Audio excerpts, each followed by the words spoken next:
হয়েছে তাদেরকে সম্মাননা পাগড়ি পরিয়ে দেওয়া হয়েছে এবং এ পর্যায়ে তাদেরকে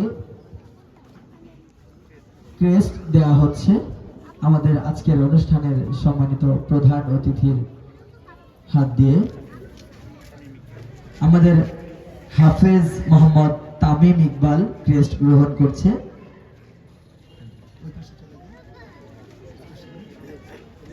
এবং আমাদের আরেকজন হাফেজ চলতি বছরের হাফেজ রিয়াজুল ইসলাম রাব্বি। আমরা সবাই আমাদের এই শিক্ষার্থীদের জন্য দোয়া করব এবং মনে প্রাণে চাইব অন্তত আমার পরিবার থেকে একটা সন্তান হলেও যেন হাফেজে কোরআন হয়, অন্তত সেই চেষ্টাটা আমরা মনে প্রাণে করব সবাই। আমাদের আজকের অনুষ্ঠানের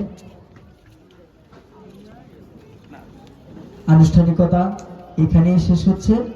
আমাদের জন্য আপনারা দোয়া করবেন, আপনাদের জন্য আমাদের পক্ষ থেকে রইল প্রাণ ঢালা দোয়া ভালোবাসা।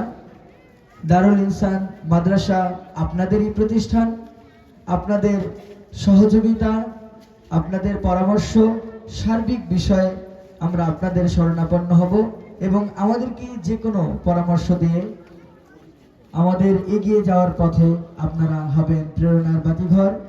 এই প্রত্যাশা ব্যক্ত করে আজকের এই অনুষ্ঠান এখনই শেষ করতে যাচ্ছি। সুবহানাকাল্লাহুম্মা ওয়া বিহামদিকা আশহাদু আল্লা ইলাহা ইল্লা আনতা আস্তাগফিরুকা ওয়া আতুবু ইলাইক। আল্লাহ হাফেজ।